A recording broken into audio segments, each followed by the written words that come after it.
Welcome to our next group of candidates, much smaller than the last. Only one county commission seat is up this year, and this is District 3. Candidates, welcome. Let me do a brief recap. The audience has heard this twice if they've stayed. You're seated in order of the coin flip as to who goes first.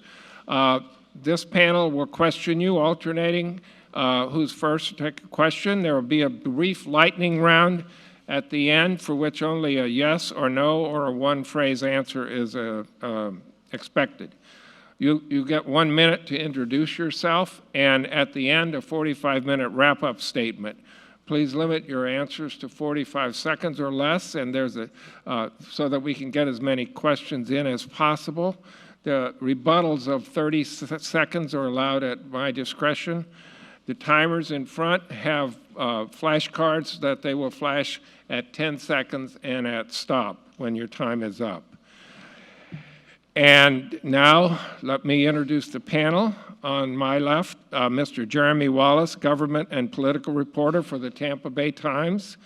In the center is Kim Jackson, Department Chair of Social and Behavioral Science at St. Petersburg College's downtown and midtown campuses. And on the left is Mr. Noah Pransky, investigative reporter for WTSP News 10. The opening statements now, and the order of speaking was determined for Mr. McCurrick first. Yes. 1 minute. Thank you. Thank you for inviting me tonight.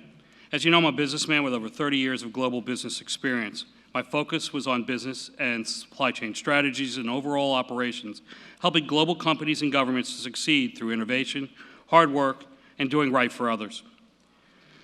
My family and I moved here approximately 16 years ago, and from the time I got here, I began to focus on giving back to the community through participating in local boards and councils. My campaign is a very simple one, built on common foundation that the citizens of our county are our customers, and they need to be supported by a county government that listens to them, that understands their needs, and provides them with the highest quality and responsive service at its lowest cost.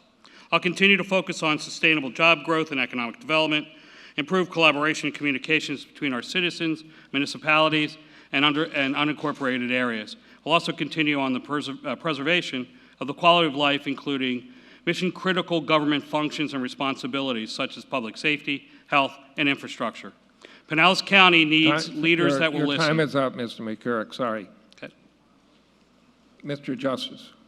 Good evening. Thank you very much for being here tonight. Thank you for your interest in local government. We appreciate your attention. My name is Charlie Justice. Currently, I have the privilege of serving as the chairman of your Pinellas County Commission. I was born and raised in Pinellas County. I grew up in St. Petersburg. I live about a mile from where I was born and raised in West St. Pete.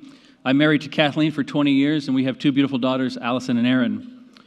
I was graduated from St. Pete College and the University of South Florida, St. Petersburg. The last couple years, I worked at First Union National Bank during the day and put myself through school, taking night classes at USF St. Pete to finish. I spent 10 years representing our community in Tallahassee as a state representative and a state senator. And in 2012, looking back, our county commission was kind of a mess. Partisan bickering was dominating the issues. There was fighting between the county and the cities, the fire districts, and our nonprofit partners. I ran in the dysfunction, and we've had a great, successful first term, and I look forward to continuing our important work in our next term. Thanks for being here tonight. Thank you. Now, let's go to the first question, starting with Noah Pransky. Commissioner Justice, I don't know if you noticed, but your cities and the unincorporated part of the county are bickering a little bit again over sewer water. What's the county's role? What should the county's role be moving forward to make sure this doesn't happen again? Well, I'm glad you asked that question. We have actually established a sewer wastewater task force that will bring together representatives from the 17 different providers of sewer services, as well as community leaders and technical advisors, to see what we can do. You know, this is a system that's been built up over time with one city doing this, one city doing that. If nothing else, I think our cities and our providers need to talk to each other. There's been times when one community had an overflow, when the next community had capacity, and they weren't talking to each other. This task force will help introduce those people and help communication between all those entities. And Mr. McCurrick, are you satisfied with the direction? No, I'm not. In fact, the real issue that we have here is lack of leadership. What we haven't done is we haven't focused in on the infrastructure and the requirements to maintain that infrastructure. From the beginning of my campaign, I spoke about that and the need, and we haven't done that. Adding a task force at this point is an after the fact. And what needs to be done is now to start to really focus almost on a triage, to go fix the sewer issues that we have. It's not from storm water or from any type of global warming. It's really from a man-made issue, and we need to fix that and fix that now. Can I have a rebuttal on that? As long as I have one as well. 30 seconds. And I appreciate during a campaign that years, decades of inactivity get blamed on the incumbent for one term, and I appreciate that. But to go out and haphazardly just pick this pipe to replace or that pipe to replace without taking a look at the system, we have doubled our budget this year in Pinellas County. And again, you have to look, Pinellas does something, St. Pete, Clearwater, the different systems. They're our separate organizations. Mr. McCure. Okay, Nick. The fact is, it's not just Can you haphazard. put the microphone right in front of you? Oh, sure. Right up there, It's not haphazardly effectively working and looking at that. It's really putting together a systematic plan. You need a plan for the future. You need to create a plan that physically looks at and understands the real issues that you have, and then you need to begin to execute it right now. Unfortunately, the leadership of this county has not done that. Okay, thank you. Mr. Wallace will ask the next question. On that same topic, would you be in favor of using any of the BP settlement money to upgrade sewage systems? Mr. Justice first. Yes, in fact, we had a discussion yesterday that we will be setting aside probably $1.5 million from BP and general funds and enterprise funds towards doing that. Part of that is to be used for a inflow and infiltration study so that you know where to attack first, to have that plan. Like I said, we doubled our funding just in our regular enterprise funds for lining pipes. Some of these pipes are so old and so poorly made, you wouldn't do it today, but it's the structure that we've been inherited. Unfortunately, I'm tired of studies. I think we need to really focus in on the real issue and really get in there. I mean, Mr. Justice just explained it. They're so old. Some of our pipes have been so old, they haven't been touched. Why? Why haven't we been maintaining what we have? We have a growing society, and our infrastructure is our most important component of our society. We need to be focused on it on a regular basis and maintaining and fixing it and going after the real issues, not waiting until after it happens. Okay, thank you. Next question from Kim Jackson. Mr. Justice, you stated in your opening that you've had some successes working with municipalities. Can you list some of the achievements? Absolutely. When I came on, the number one issue... Mr. McCurrick should take that first. Oh, I'm sorry. Oh, okay. He can describe my successes. Actually, I can describe some of your non-successes. Well, I can alter the question for you. Okay, I was sure. going to him first and then to you. How would you like to see the county work with the municipalities to have a more cohesive, unified county? The first thing the county needs to do is listen to the municipalities. I've traveled from Terra Verde to Tarpon Springs, speaking to the municipalities, speaking to people on the street. Nobody's listening. That's their first complaint. Nobody wants to hear what I have to say. They like our taxes, but they don't want to hear what I have to say. That's part of the problem. You know, my opponent talks about the great things that he's done, yet Terra Verde just endorsed me. The TVCA has just endorsed me because they haven't done anything to help them. The city of Tarpon Springs, the cities of Madeira Beach and others have all come together and said, Mike, we need help. We need to start to really focus in on what we really need to do, what our needs are, and how we can expand and grow our communities within the county. Well, how would you propose? I propose, again, we start with the first step, and that's listening, starting to work together. I've got 9 patents in business collaboration. I know how to get people to work together. I know how to have organizations. We can find common ground. We can find the right opportunities to move forward with it. And it starts with a strategic plan that we can put together together today and begin to execute it today and measure it today. We don't have that in this county. Same. Wait, did Mr. Justice answer? He did not. He did not, Mr. Justice. Thank you. When I first came on the commission, the number one issue was the lack of a contract between the county EMS providers and the cities and the 18 fire districts. It was a mess. There was people fighting, the firefighters were fighting the fire districts were suing the cities were mad at the county. We now have a 5-year contract with a 5-year renewable with all 18 providers. When we first discussed it, the room was overflowing, people mad. When we passed the final contract, there was nobody there to oppose it. Everyone was in agreement. We brought consensus on one of the most important issues. Who shows up to your house when you call 911? That was the thorniest issue 4 years ago. That's just one of the successes we've had. Okay, now Noah. Thank you. Let's talk baseball. Commissioner Justice, you've been on the record saying that you'd like to work more with the city of St. Petersburg to retain the Rays in Pinellas County. You've said that you're willing to spend bed tax dollars to do it, but you're the chairman. Why haven't there been more conversations across the bay teaming up with Hillsborough to achieve the same goal? We are interested in keeping the Rays in Pinellas County and then obviously in Tampa Bay, but I don't think there's consensus in any way stretch of the forum for Pinellas tax dollars to pay for a structure in Hillsborough County. But I can tell you that we have met with the Rays leadership consistently as they're doing their due diligence on sites. We have provided them with technical information on the multiple sites in Pinellas County. And obviously, when they get a little closer to a decision, we will be at the table as one of the biggest funding partners. Yeah, a quick follow-up. That's setting up potentially a Hillsborough versus Pinellas tug of war. What would you do to avoid that? We will set, I think, in our parameters of our discussions, what we're willing. We're not going to get them into a bidding war with Hillsborough County. That's not going to happen.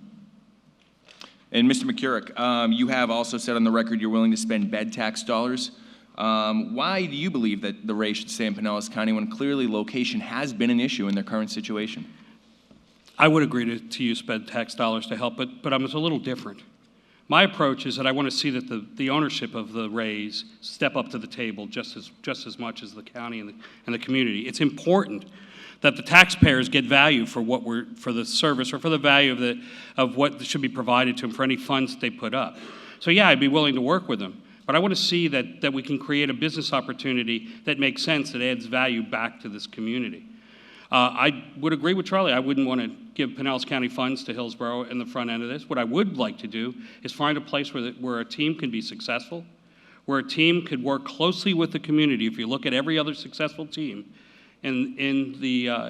across that specific sport, you look at a team, they are very successful because they're participative.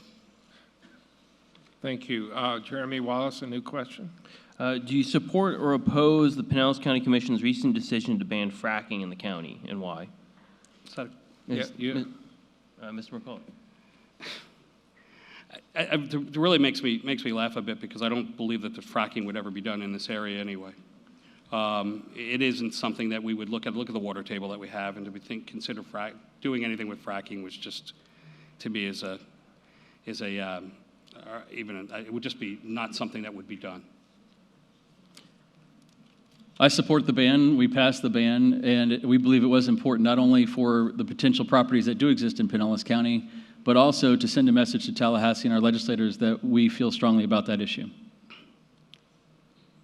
The state of Florida sits on top of water. I mean, come on, let's think about what we're doing here. Is this just more of a political base in the stand? It sits on, the state of Florida sits on top of it. Fracking would not be and should not be done. I'm not disagreeing with it, but to make it a big issue as a standalone, it's a political play. Right. Kim Jackson, another question for Mr. Justice first. Okay. Homelessness has been an extreme challenge in our community and in our county, and it's been a challenge for the individual cities as well. What do you expect the cities to do to support a countywide approach to dealing with homelessness? It's an excellent question. It's a very important issue in Pinellas. We have partnered with our cities as far as funding. We'd certainly love them to be bigger partners on the funding issue for Safe Harbor facility run by the sheriff. The county went out and secured a federal grant to build a health clinic on that same property, which helps provide health care for the homeless there in that shelter, as well as reduce the stress on our 911 system, especially the Largo system that was receiving hundreds of calls just from the Safe Harbor. We've also decided to spend a significant amount of money targeting our frequent flyers. We have about 39 identified people who take a lot of funds out of the system for homelessness, for mental health services, medical care. We're spending money on the front end, wraparound services for those targeted individuals to avoid the $2.1 million that they cost annually across the spectrum of service deliverers. Now we're going to go to a lightning round of one or two yes or no answers or So I don't Excuse get an me, answer. short phrase. I don't have a He didn't get to chance to say respond. something about that? I'm sorry I didn't give you a chance, Michael. Okay, that's fine. Okay. That's all right, I understand. Homelessness is a big issue here. And the unfortunate part about it is that we're not, again, not focusing on what the real issues are. Mental health, unfortunately, our jails have become mental health institutes where they shouldn't be. We've built a health center out on 49th Street. Yet all around that health center are urgent care centers from other organizations and other hospital systems that could have been used, and those funds could have been made available to create a collaborative and a collaboration between both the healthcare providers, both from hospitals as well as from not-for-profits, to really provide real valued service for those people rather than creating just another infrastructure. I'm sorry to cut you off. I got ahead of myself. That's fine, not a problem. Now, a lightning round, starting with Mr. Justice. Yes or no? Will you vote yes on or no on Amendment 1, the solar power amendment? No. No. No. Will you vote yes or no on Amendment 2, legalization of marijuana? Medical marijuana, yes. No. Should the county sell the land it owns in Pasco County since it no longer needs it for well fields? McCurrick. Could you repeat that question? Didn't quite hear or understand what you said. Well field land? I'm sorry? The land that the county no longer leads in Pasco County for well fields. Yes. No, we have come to the conclusion that we want to maintain ownership of that property. Should Pinellas County Commissioners have term limits of 8 years? No. Yes. Do you support? In fact, we have four commissioners now who are in 4 years or less. The voters have decided on their own. Do you support the stand your ground law, Mr. McCurrick? Yes, I do. Yes, I think we need to amend it, but yes, I supported it. Name a member of the opposite party whom you respect, Mr. Justice. Dennis Jones. Mr. McCurrick. The opposite party. It's clearly not. I was going to say it's clearly not our current presidential candidate. But I'm sorry, but that's Can't just the name way one. it is. All right, final question. On a scale of 1 to 10, how much do you support your party's presidential nominee, Mr. McCurrick? A 9. Mr. Justice? 9. Okay, thank you. It's a tough one for both of us. Now, you have 45 minutes for a closing 45 seconds. statement. All right, Sorry- 45 minutes. 45 minutes would be really nice. Sorry we have to cut it, but we have a lot of races still to come. Mr. Justice, wrap-up statement? Mr. McCurrick is going first. I think I was supposed to go first based on the toss. Is that how it works? I thought you opened first. I was. Is that how it Then is? the closing is Oh, Mr. perfect. Justice Okay. Please first. do. Thank you very much for giving us the opportunity to be with you tonight. I think you should look at why candidates run for office, why they serve. And for me, that reason hasn't changed. I was born and raised in Pinellas County. I have 2 young daughters that when the time comes for them to make a decision where they live, I want Pinellas to be the only choice because we have left it so much better than what it was left for us. I have done the job you asked me to do 4 years ago. We have brought back common sense and civility to your county commission. There's still important work left to do, and I'm asking for your vote. Thanks for being here tonight. Good evening.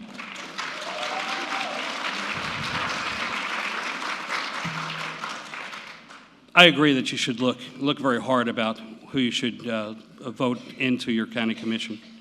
I've spent a great deal of my time, and while I've lived here over 16 years, to really focus in on providing value to this community and providing value for my grandkids, for my kids, my grandkids, and your grandkids.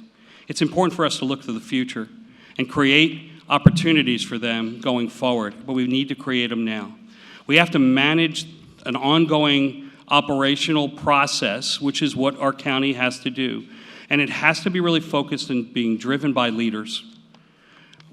Leaders are the key, and we cannot lead from behind. We have to lead forward by someone moving forward, and I am that type of person, and I'm the right person for that job. So please, vote for me. Thank you, candidates. Good luck in the election. And immediately following with the candidates for Senate District 19, House District 68, 69, and 70, we'll wrap up the evening. Thank you.